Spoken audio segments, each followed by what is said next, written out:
ministro presidente. Me permito informarle que existe unanimidad de votos a favor del sentido de la propuesta. Y que surtan los efectos al día siguiente la notificación de los puntos resolutivos. ¿Estaría de acuerdo?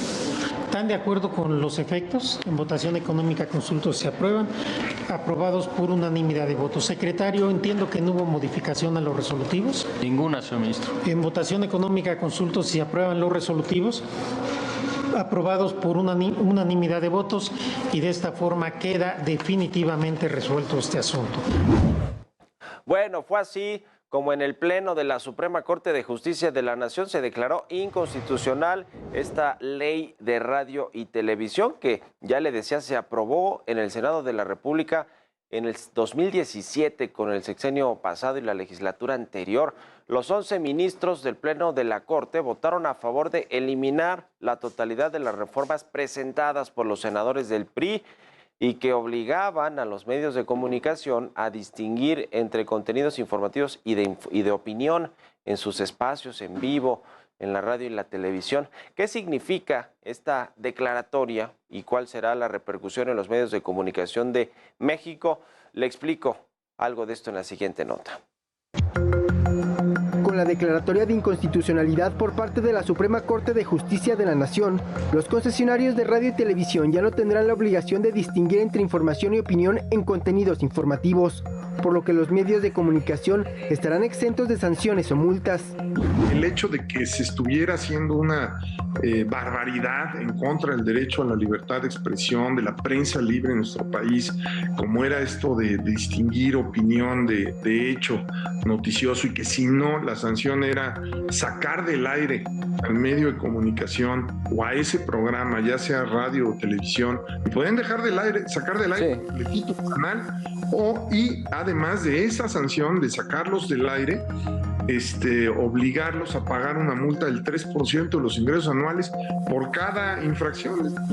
Parte de la reforma que se derogó simplemente enmarca que se entenderá que se transmite publicidad o propaganda como información periodística o noticiosa cuando un concesionario inserta dentro de su programación informativa un análisis o comentario editorial cuyo tiempo de transmisión ha sido contratado por un anunciante.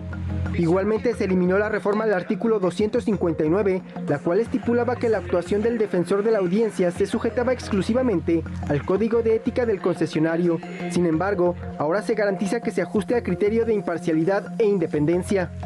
Fue por ello que el presidente del Consejo Directivo de la Cámara Nacional de la Industria de Radio y Televisión, José Antonio García, celebró la resolución del máximo tribunal al asegurar que se logró proteger la libertad de expresión de la radio y televisión mexicana y que ahora le corresponderá al Congreso emprender una reforma en esta materia escuchando todas las voces involucradas. Jorge Montiel, Heraldo Media Group. Y las razones por las cuales la Suprema Corte de Justicia de la Nación declaró inconstitucional esta reforma de la Ley de Radio y Televisión es porque no se convocó a todas las comisiones legislativas involucradas. Además, señalaron que la propuesta final no se hizo llegar a la totalidad de los integrantes del Pleno durante las 24 horas anteriores a su votación. Los ministros explicaron que el proyecto fue incluido de último momento a la lista de asuntos a resolver, y esto fue lo que dijo el ministro Alberto Pérez Dayán. Escuchemos. Estos requisitos, repito, fueron soslayados en la discusión correspondiente y significan una violación al proceso legislativo, así como al derecho que asiste a las minorías de no ser excluidos del proceso deliberativo. Máxime que en el presente caso es evidente, y así está comprobado, que los senadores integrantes del Pleno no conocieron con el tiempo necesario el contenido del dictamen correspondiente porque no se publicó en la Gaceta Parlamentaria con una antelación de 24 horas. Y los promoventes de estas acciones de inconstitucionalidad fueron los senadores de minoría de la 62 legislatura, integrados por el Partido del Trabajo, que en el 2017 contaba con el 18% de los escaños en la Cámara de Senadores, el PRD con 5% y los senadores independientes con 7%. Así que bueno, los ministros pasaron la estafeta a los integrantes del Congreso de la Unión para que sean ellos quienes impulsen una nueva reforma en esta materia de ley Federal de Telecomunicaciones y de Radio y Televisión, y además cumplan con lo que marcan los acuerdos legislativos, aunque no se fijó ningún plazo para que se emita la nueva reforma a la Ley Federal de Radio y Televisión.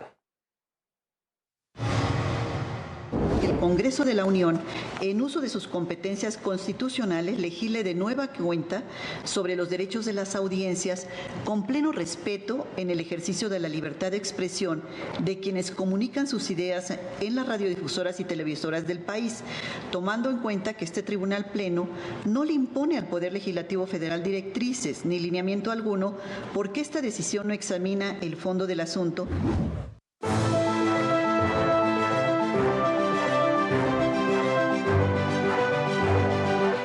Pues finalmente ayer los ministros de la Suprema Corte de Justicia de la Nación por unanimidad pues decidieron desechar o invalidar estas reformas que se hicieron a la Ley de Radio y Televisión, y lo hicieron específicamente por las violaciones que hubo en el proceso de reformar esta ley, no necesariamente por el fondo, por el contenido de la ley, que entre otras cosas, ya le decía, iba haciendo a un lado al Instituto Federal de Telecomunicaciones en términos de regulación de las audiencias, pero también, y era el punto clave que muchos de los comunicadores o periodistas, como en nuestro caso, pues defendíamos, porque se buscaba que los comunicadores tuviéramos que decir hasta aquí, esto es una opinión, porque utilicé un adjetivo calificativo, dije algo de lo que yo opino sobre un tema, y esto es información pura y dura, como son las notas en los medios tradicionales, en los periódicos, en los portales, en los noticiarios de radio y televisión.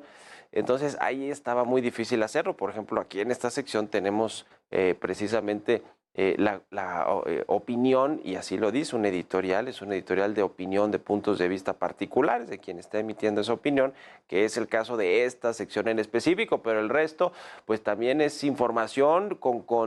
contenidos y carga de valor cuando se hacen entrevistas, cuando se hacen preguntas, cuando se presentan algunos temas, y la audiencia, las audiencias, que toda esta reforma se hizo en beneficio de las audiencias, pues tienen ya mucha capacidad para discernir, por supuesto, lo que es una opinión de lo que es únicamente la información. En fin, finalmente se desechó, se invalidó esta reforma, y veremos si los legisladores de Morena, sobre todo los del Partido del Trabajo, que fueron en su momento los perredistas, los del PT y los independientes, que empujaron también todo esto, pues sí proponen una nueva reforma a la Ley Federal de Telecomunicaciones o a la Ley Federal de Radio y Televisión en particular. Y si sucede así, pues veremos qué proponen. Es un tema legislativo que tendrá sus tiempos y se irá desahogando. También se excluyeron estas comunidades indígenas de este asunto de la reforma. Entonces ese es otro asunto que se tendrá que tomar en cuenta cuando se retome la discusión de esta reforma. Por lo pronto no entrará en vigor, y pues ahora, en teoría, y vamos a platicar un ratito con los expertos, se puede hablar y mezclar información con opinión, y la audiencia sabe claramente cuándo es una opinión y cuándo es solamente la información.